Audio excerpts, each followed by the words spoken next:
नमस्कार साथियों। आज मेरे साथ आप देख रहे हैं हमारे हांसी के परवीन बंसल जी हैं, एक्स एमसी हैं और बहुत सी सामाजिक संस्थाओं से जुड़े हुए हैं।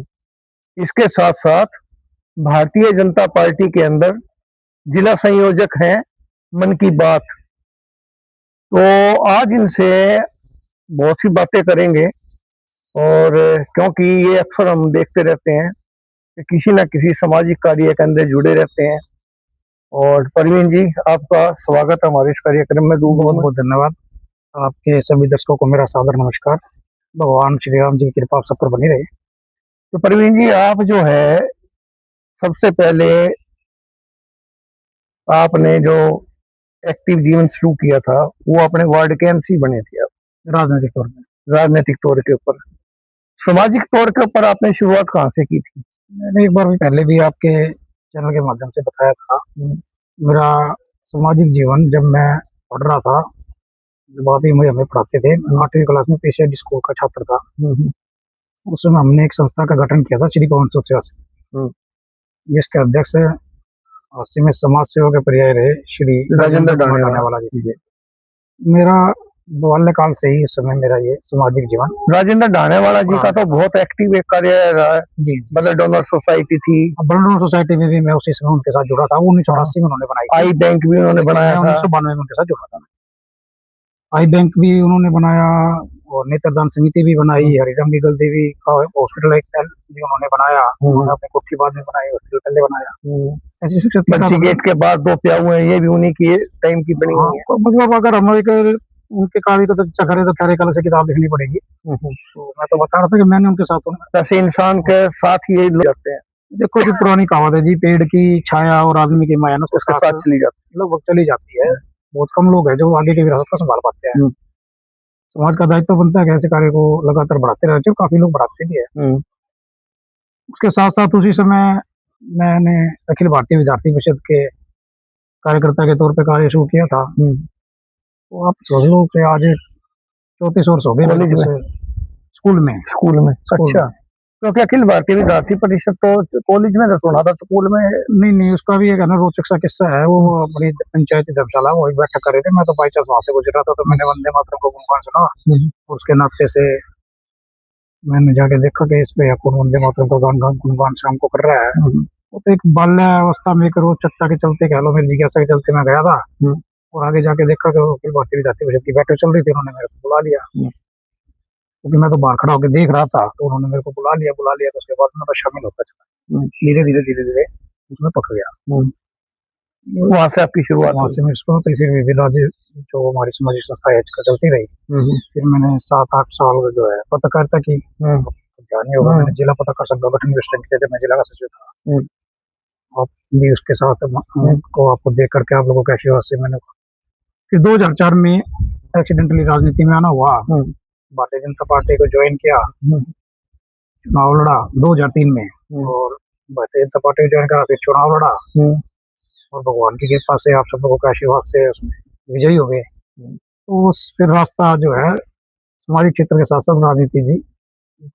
तो हांसी में जो है भारतीय जनता पार्टी की क्या एक्टिविटीज रहती हैं? क्योंकि हम तो बहुत पुराने समय से, जब भोलानाथ चुग जी होते थे उस जमाने, जब उन्होंने इलेक्शन भी लड़ा था, उसके बाद पीके चौधरी थे तो वो टिकट लेके आए थे। वो यहाँ के बीजेपी के पहले विधायक वही थे, उस जमाने से देखते आ रहे हैं। 1980 में चुनाव लड़ा था। हाँ जी।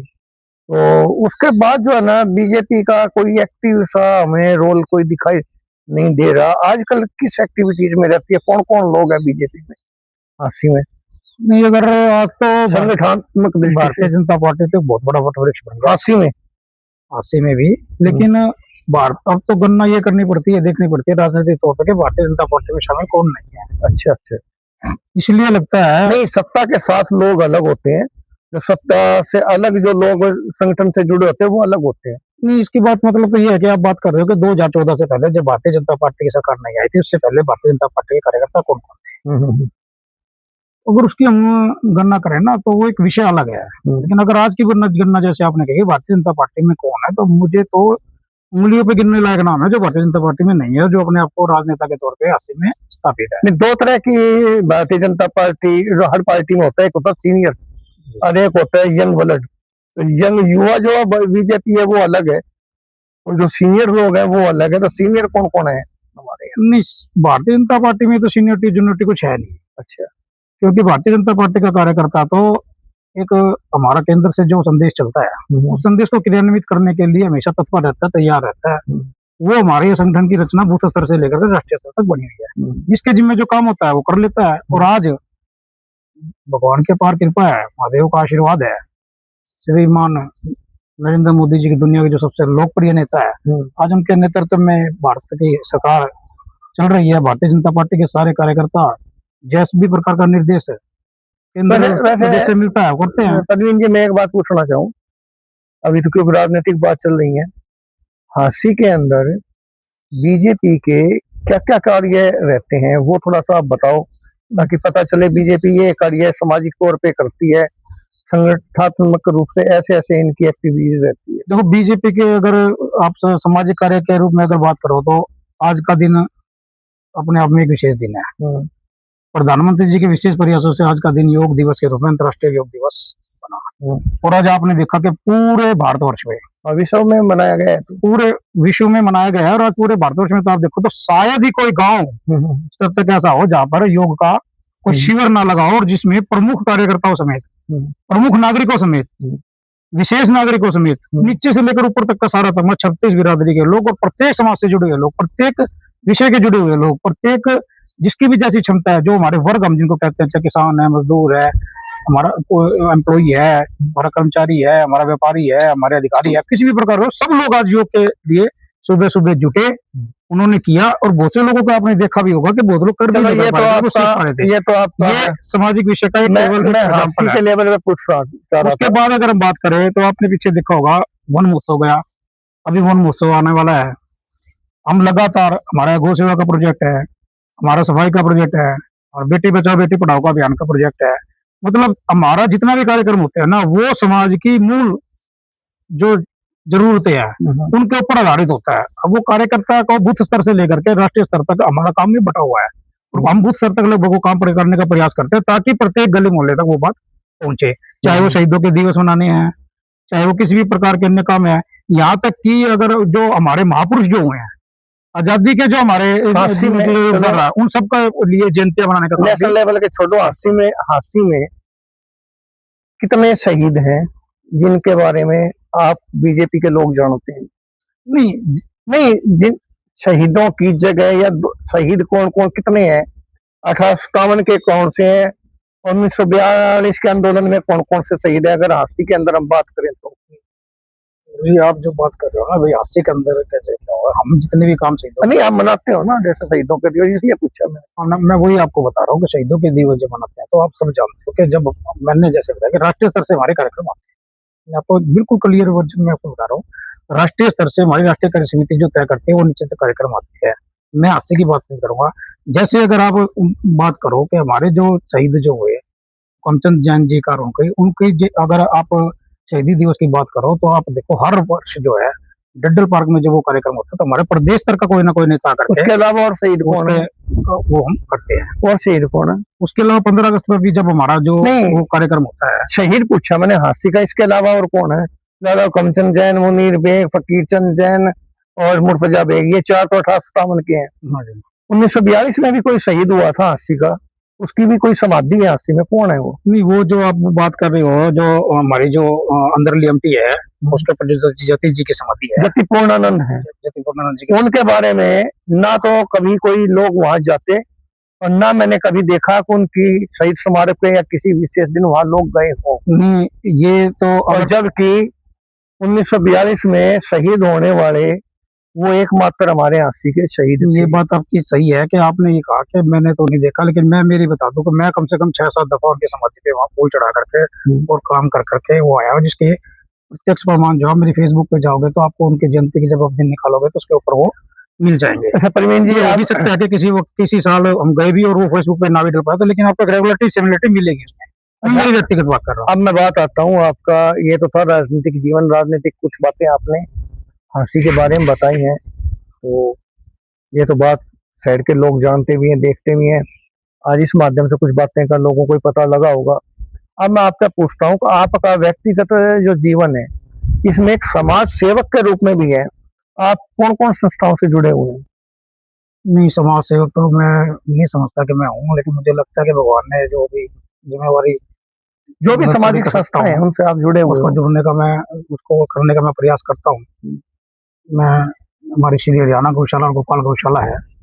आप जानते हैं इस क्षेत्र की सबसे पुरानी और सबसे बड़ी गौशालाओं में से एक है।